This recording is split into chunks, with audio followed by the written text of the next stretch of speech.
On this episode of Law Weekly, we have the reactions of some senior lawyers to the conduct and outcome of the 2023 Presidential and National Assembly polls of February the 25th. We also have the views of the President of the Nigerian Bar Association, Maikyau, SAN, plus a recap of some of the major stories from the courts. Hello and welcome to the program. I'm Shola Shieli. We begin with the reaction of the Nigerian Bar Association to the conduct and outcome of the Presidential and National Assembly polls. The President of the Bar speaks exclusively to Law Weekly. The elections went well. Those who came out were happy to express their franchise. There were challenges, definitely. There were challenges that we got. Some infractions of the rules. Some of them actually constituted electoral offenses.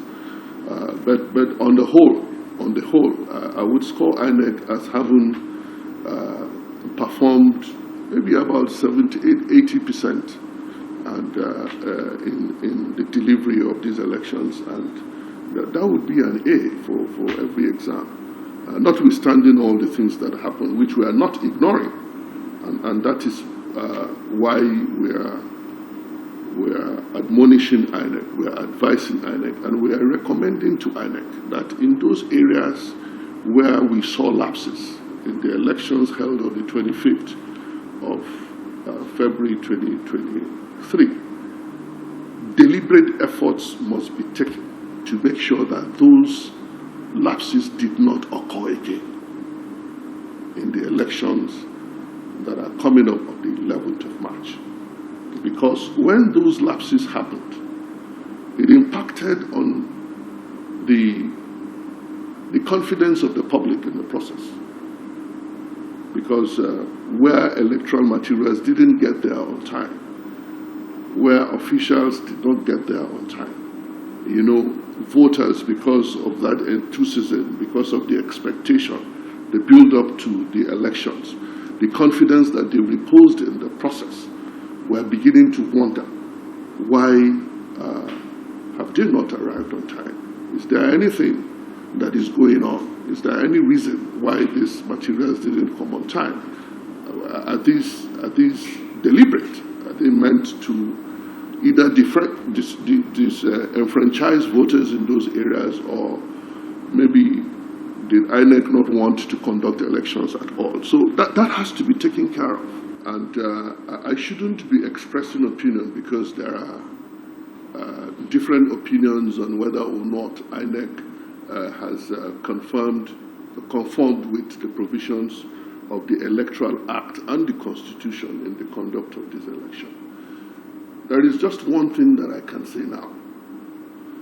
Knowing that results have been declared, I know that there is a presumption that inures in favor of the declaration made by INEC, to the effect that all that needed to be done in law is presumed to have been done by INEC to get to the point of declaration. So, if that is the position of the law, then whatever grievance anyone has or may have in the declaration of the result, that person also has the right and the opportunity to ventilate his or her grievance or grievances as provided by the same Electoral Act. And I think this election is one that I consider revolutionary in a lot of respects. But one that actually comes to fore is the fact that you could see Nigerians really having that opportunity to express their views, their franchise. I mean, you can make that deduction from the results of the election. Look at the scores by the Labour Party.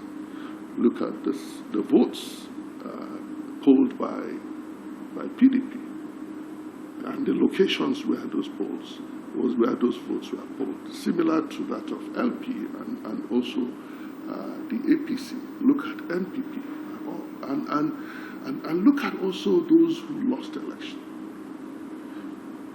You can see, number one, that our democracy has evolved to a place where you can say to some great extent that growth, positive growth, has been recorded in terms of making it a process that is driven by the people. And so, lessons learned for the country, we should all come out and in every situation avail ourselves that civil means by which the Constitution has allowed us to choose our leaders. It is one fundamental right that we have. We shouldn't ignore it, we shouldn't toy with it, we shouldn't take it for granted. Whenever the cycle comes for us to have an opportunity to do so, we should come out. And it means that, yes, the rights of the people actually count. And it is what we choose for ourselves that we would get. But if we remain laid back and decide to abdicate the process and not be a part of it, then decisions will be taken that may not be reflective of what we desire for ourselves. So going forward, maybe into the next election, because if you look at the figures of the registered voters, number of PVCs collected, and number of, and then you come down to look at the number of accredited voters and those that voted. I mean, it's really a far cry from what I expected would happen, because I would have expected that the total number of votes cast should be close to about 50 million. We are 220 million Nigerians, or thereabout. And we have just the sum total about 25 million votes determining who would lead us, in the dispensation or the administration that comes in after the present administration of President Muhammadu Buhari. I think we as Nigerians need to do more. That we need to speak more through our ballots, and it is only when a good number of us turn out to express our rights to vote that we'll be able to do that, and we shouldn't relinquish that to a few of us. I mean, so going into the next election, I would expect to see more people turn out to vote, and then going forward also, as many as are eligible to vote, they should go out, get registered, become eligible voters, get their permanent voters card that would enable them to express their franchise. And that is the way we can own up the system. That is the way we can take charge of the system. That is when the democracy really becomes a process for the people. And we can now hold our leaders accountable, because we all got involved in the process of electing our leaders. And whatever they do or they do not do, we are in position to ask them, why did you do that? Why didn't you do this? And for us in the NBA, that is what we are committed to. Number one, give direction to the people of this country. Number two, as members of the legal profession, we have that understanding that apart from giving direction to the people of this country, we also have that responsibility to live for the cause of this nation. That is why I made our time, like I said to the chairman of INEC when we visited, to say that we will support INEC.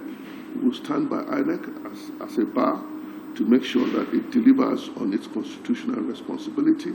But of course, we will not hesitate to also go after INEC, where there are cases of breach of the provisions of the Electoral Act and the Constitution. We will not support anything unconstitutional. We will not support anything unlawful. But this is a cause for the people of this nation. That is what we live for, and that is why we are committing our energy and making the sacrifices.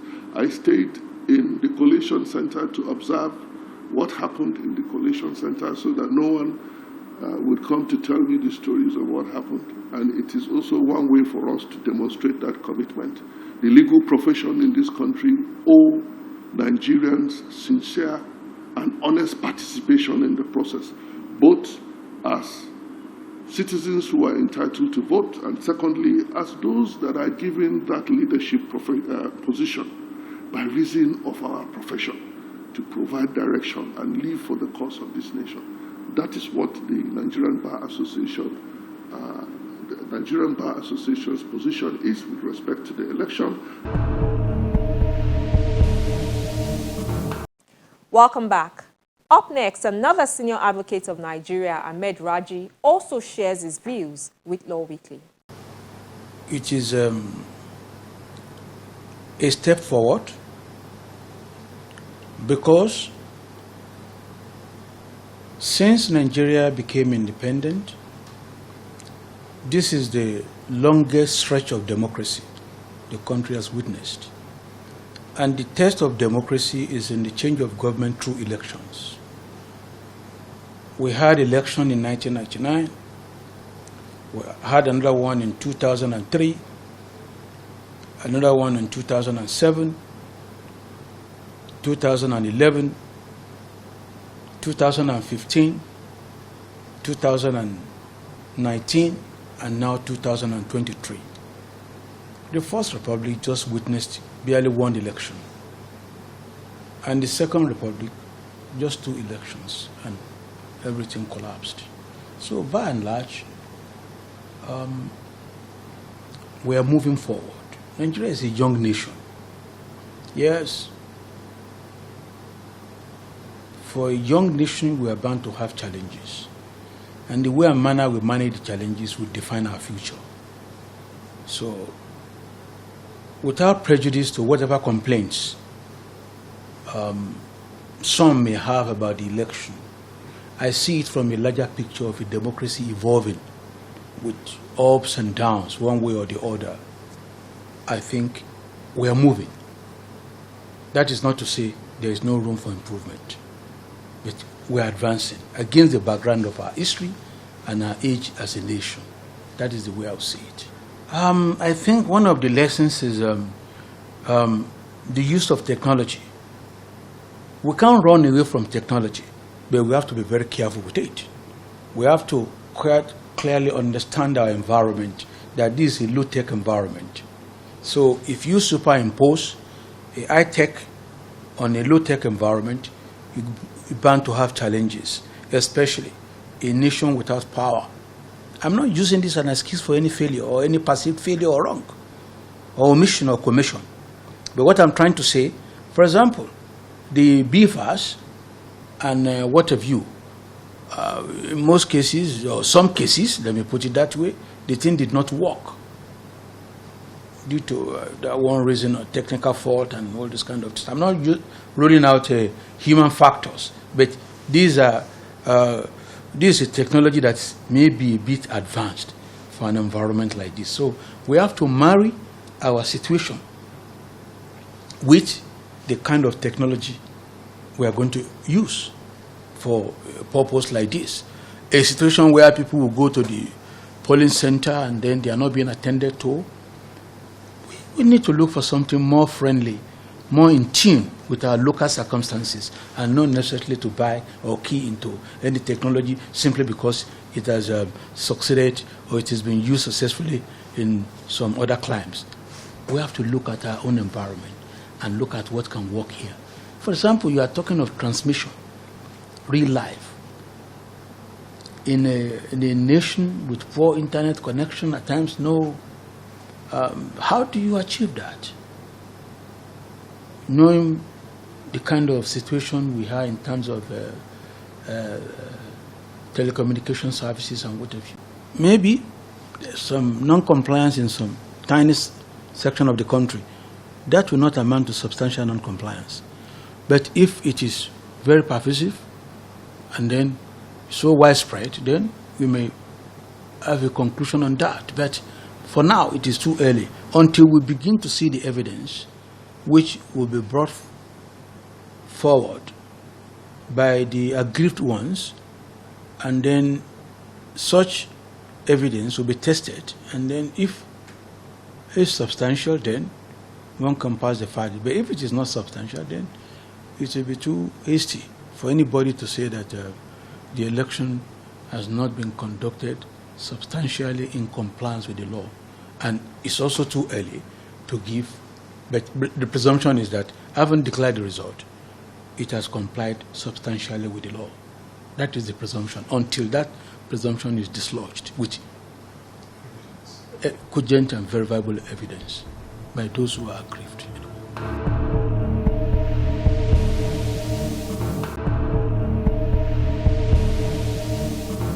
And last but not the least, Senior Advocate of Nigeria, Femi Falana, calls for the prosecution of all electoral offenders. I've not been impressed by the very disappointing outing on the part of the Independent National Electoral Commission. Nigerians had been assured that we're going to have a credible election, a peaceful election, whereby votes will count. Regrettably, there was a full reign of thuggery. The thugs took over in many places. There was a compromise on the part of the security forces. There was a compromise on the part of some INEC chiefs. There was impunity on the part of some governors. I do hope that we'll be able to draw sufficient lessons from the exercise. As our courts will say,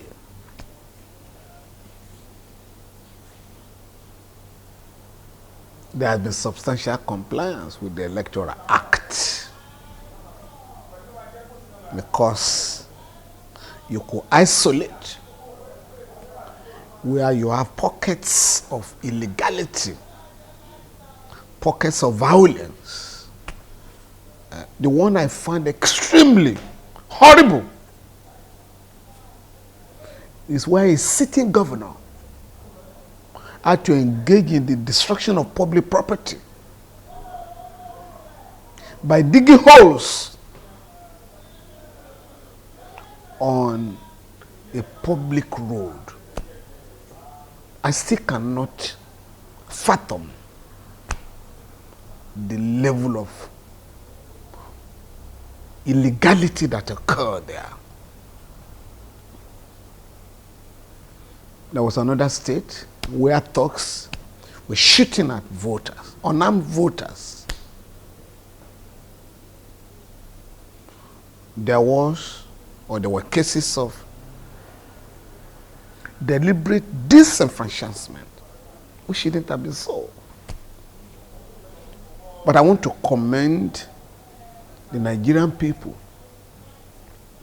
in spite of the provocations whereby they were denied access to their own money, legitimate money, weeks before the election. I want to commend the commitment of our people to choose or elect leaders of their choice. So we must now begin to address the problems of inequality, of poverty, of illiteracy, so that people can genuinely demand for dividends of democracy. And freedom is so important. It's the most important dividend of democracy. And people must be free. The incessant arrest and detention of the poor must stop. And those who are elected must monitor the police and other security agencies with a view to getting them to respect the rights of our people. I'm happy that Nigerian lawyers have just offered to assist INEC in prosecuting electoral offenders, so that all those who have been arrested by the police and other security agencies will be brought to book as soon as possible. And just before we go, let's quickly do a recap of some of the top trending stories from the courtrooms. We begin with the report that the Supreme Court on Friday nullified the federal government's Naira redesign policy, declaring it as an affront to the 1999 Constitution. The Apex Court also ordered that the old 200 Naira, 500 Naira and 1,000 Naira notes will remain in circulation till December 31st, 2023. In a unanimous judgment read by Justice Emmanuel Agim, the court held that the preliminary objections by the defendants, the Attorney General of the Federation, Bayelsa and Edo states are dismissed as the court has the jurisdiction to entertain the suit. The Apex Court also held that President Buhari breached the Constitution of the Federation in the ways he issued directives for the redesigning of the Naira by the CBN. Particularly, the court held that the unconstitutional use of powers by the President on Naira redesigning breached the fundamental rights of the Nigerian citizens in various ways. The Apex Court said such use of powers by President Buhari is not permitted under a democracy and in a society like Nigeria. The Court of Appeal, sitting as the Presidential Election Petition Court, has granted leave to Mr. Peter Obi and Alhaji Atiku Abubakar to inspect sensitive materials used by the Independent National Electoral Commission (INEC) to conduct the February 25th presidential elections. The duo had brought applications seeking an order of the court to inspect materials used for the conduct of the election. A panel of the appellate court, led by Justice Joseph Ihie, made the orders after it heard two separate ex-parte applications the aggrieved presidential candidates filed alongside their political parties. Listed as respondents in the election petition cases were INEC, the acclaimed winner of the presidential election, Bola Tinubu, as well as his party, the All Progressives Congress (APC). The applications were brought pursuant to Section 36, subsection 1 of the 1999 Constitution, Section 146 of the Electoral Act 2022, paragraphs 47, subsection 1 and 54 of the First Schedule to the Electoral Act 2022 and under the inherent power of the tribunal. Specifically, the applicants urged the court to compel INEC to allow them to obtain documents in its custody that were used for the presidential election. They insist that the requested documents would aid their petition against the outcome of the presidential contest that was declared in favor of the APC's presidential candidate.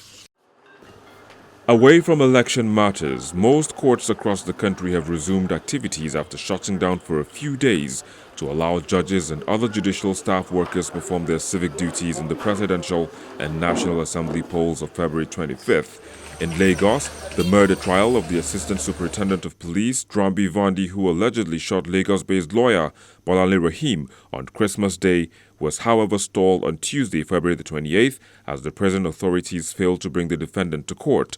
Though there was no official confirmation, a court registrar who spoke to Channels TV off-air said the prison authorities had cited possible unrest in town in the aftermath of the just-concluded presidential and National Assembly election as the reason for not bringing the inmates to court. The case has now been adjourned to Monday, March the 6th for continuation. And we round off with the report that U.S. jury on Thursday found prominent lawyer Alex Mordor guilty of murdering his wife and son on their hunting estate. It's a case that has captivated the United States and many around the world as the life of the scion of an elite South Carolina family of judges and attorneys, Mordor, unraveled amid accusations of fraud, deception, and murder. After decades of powerful influence over the legal system in South Carolina, Mordor was found to have killed his son, Paul, with a shotgun and his wife, Maggie, 52, with an assault rifle Paul used for hunting wild pigs on the family's sprawling property. Mordor, who wore a blazer and showed little emotion, was led out of the courtroom in handcuffs, concluding a complex case that has often touched on the bizarre. In the 6 weeks the trial lasted, the jury heard how Mordor murdered his family members on June 7, 2021, after realizing his years of stealing millions from his law firm and from clients to feed his hidden opioid addiction was about to go public. And that's the program for today. If you missed any parts of it, you can find it in past episodes on our YouTube channel. Do also give us feedback via any of our social media platforms. I'm Shola Shieli. Thank you for watching and see you next week.